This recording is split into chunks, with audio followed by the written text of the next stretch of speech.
Bonjour, ça va? Ça va et vous? Ça va bien. Est-ce que je peux vous tutoyer, Marlène? Avec plaisir. On se dit tu. On voilà. se dit tu.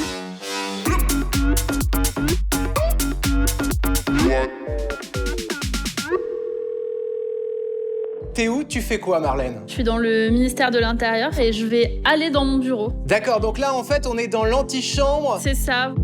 Et là, on arrive dans le bureau. Voilà, c'est comme ça. Lady Marley, toi tu t'endors de l'autre côté. Comment on personnalise un bureau de ministre pour se sentir un petit peu chez soi quand même si on est forcément que de passage? Alors, plein d'affaires parce que quand je suis arrivée, ce ministère n'existait pas encore. Il n'y a pas eu de ministre ici avant. Donc là, j'ai mis plein de livres, des cadres. Là, c'est la petite cheminée avec plein d'objets. Là, c'est le coin où il y a le thé, parce que je bois plein de thé. Là, vous avez la Corse. Forcément. Avec du corail qui porte bonheur. Au-dessus de la Corse, vous avez le président de la République.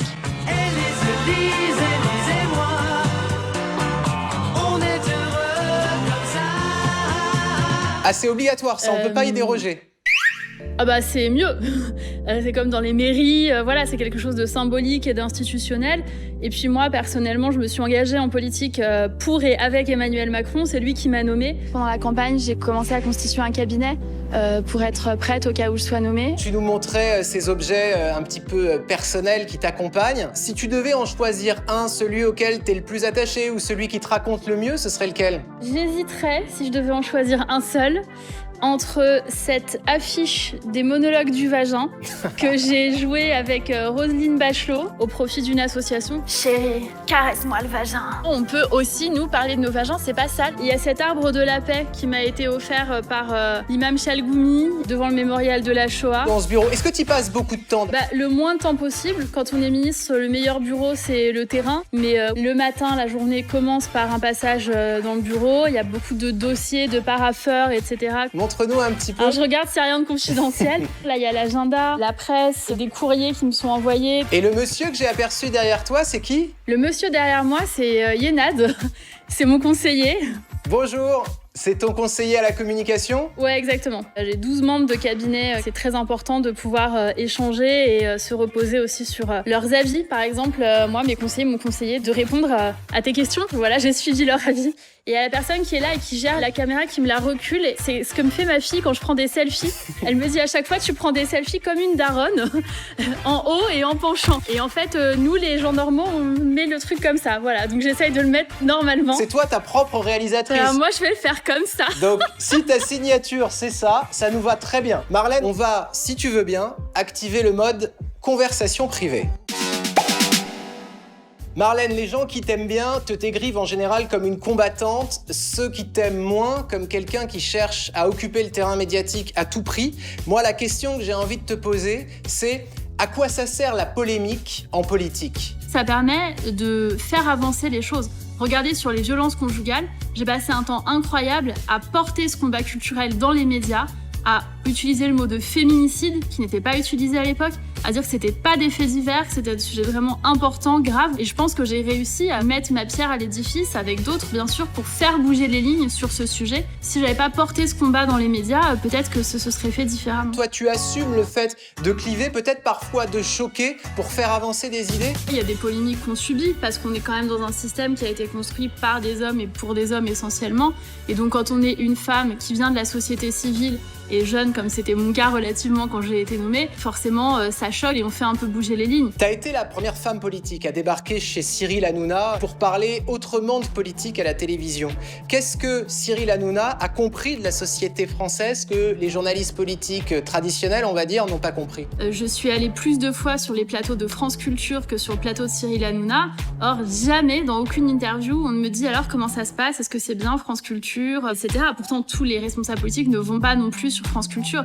En revanche, manifestement, il y a une fascination pour Cyril Hanouna dans le monde médiatico-politique qui fait que quel que soit l'endroit où je vais, quelle que soit la nature de l'interview, il y a invariablement la question Cyril Hanouna. Après, tu te mouilles, puisque tu dis que tu le verrais bien animer le débat de l'entre-deux tours de l'élection présidentielle, qui serait légitime. Quand tu dis ça, tu sais que ça va inévitablement susciter une polémique. Pour moi, la politique, ça doit pas être élitiste. Pas seulement une partie de la population française qui a le droit d'avoir voix au chapitre du débat politique. L'idée, c'est d'aller convaincre au-delà de gens qui sont déjà convaincus par définition. Et maintenant, j'observe que à la fois Jean-Luc Mélenchon, aussi ma collègue Elisabeth Borne, Jean-Baptiste Djebbari, Gabriel Attal et beaucoup d'autres vont sur le plateau de Cyril Hanouna, et ils ont bien raison. Et maintenant, c'est devenu un peu le passage obligé pour les responsables politiques. Mais c'est vrai qu'il y a 3-4 ans, c'était insolite de s'y rendre. Et manifestement, puisque tout le monde a suivi cette voie, j'ai probablement pas eu tout à fait tort. Quand je prends ton CV qui est disponible sur le site du ministère de l'Intérieur, je vois créatrice du réseau Maman Travail, journaliste pour Yahoo.fr, assistante puis chargée de veille nouveaux médias pour une agence de com, et puis le switch, secrétaire d'État auprès du Premier ministre chargé de l'égalité entre les femmes et les hommes. Comment on arrive à faire cette bascule dans une carrière ? Alors d'abord, le CV que tu viens de citer est absolument pas bon du tout. Donc je vais aller voir ce qui est mis en ligne sur le site. Mais je pense que c'est les trucs, à mon avis, qui sont faits à la va-vite quand on est nommé ministre. J'ai pas fait un stage et un premier job dans ma vie, j'ai fait 2-3 trucs. J'ai publié une 30aine de livres. J'ai publié le premier livre de France sur la culture du viol, qui s'appelait « Où sont les violeurs ?»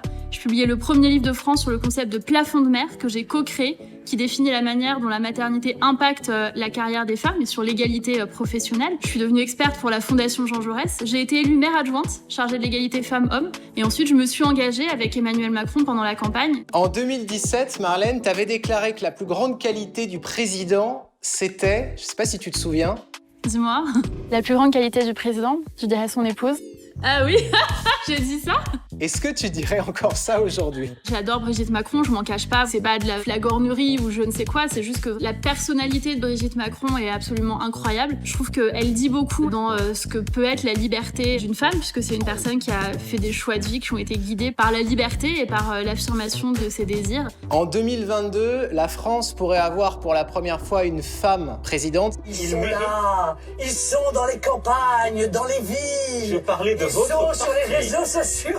Est-ce que Marine Le Pen, présidente de la République, ce serait une victoire du point de vue de l'égalité entre les femmes et les hommes ? L'élection de Marine Le Pen comme présidente de la République, ce serait une catastrophe pour les droits des femmes. Moi, je préfère avoir un homme qui est engagé pour la cause féministe plutôt qu'une femme qui va faire régresser les droits des femmes. Marine Le Pen, elle n'est même pas venue au moment du vote de la loi sur le harcèlement de rue. La seule et unique proposition du Rassemblement national, depuis 4 ans invariablement, on leur reconnaît la constance, c'est de supprimer le budget des droits des femmes. Voilà, ni plus ni moins. Et présidente de la République, c'est un job qui te tenterait, toi ? Jamais, nulle part, Dieu m'en garde. Être ministre, c'est déjà une énorme responsabilité. J'ai 2 enfants, j'aspire à faire aussi d'autres choses dans ma vie. Quand on est président, je pense que c'est un sacrifice total de sa vie familiale, de sa vie personnelle. Marlène, il nous reste quelques toutes dernières secondes ensemble. Ça s'appelle le last call. J'ai mon téléphone là. La dernière photo que t'as prise. Oh là là, je suis pas sûre que ce soit dissible. Ah. La dernière photo que j'ai, c'est je suis avec Yaël Braun-Pivet, qui est la présidente de la commission des lois, et nous sommes à l'Assemblée nationale pour voter une loi contre le terrorisme. Le dernier message que t'as reçu, s'il est dissible, celui-là. C'est ma fille, à l'instant, 15h49, qui me dit « Mom, t'as perdu un disque dur ?» Ah, elle l'a découvert seulement maintenant. Je pense. Elle a dû voir un article. Le nom le plus connu de ton répertoire. Du coup, je me doute un petit peu de la réponse.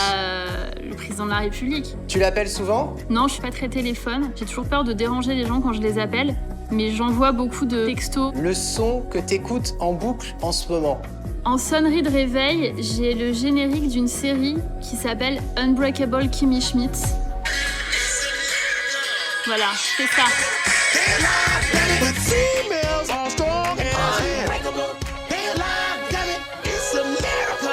Voilà. Ah ouais, effectivement, ça réveille. Et pourquoi t'as eu envie de mettre ça en sonnerie de réveil ? Les femmes sont fortes et incassables. C'est un bon boost de réveil. Et ça te correspond bien ? J'essaye de faire en sorte que ça me corresponde. Il sonne à quelle heure le réveil en général ? J'ai toutes les heures. Le plus tôt, c'est 5h20 et le plus tard, c'est 8h. Merci Marlène. Merci à vous, merci à toi. Tu vas faire quoi juste après là ? Je vais au Sénat, j'ai un débat sur le contrôle de l'immigration aux frontières. Autre ambiance.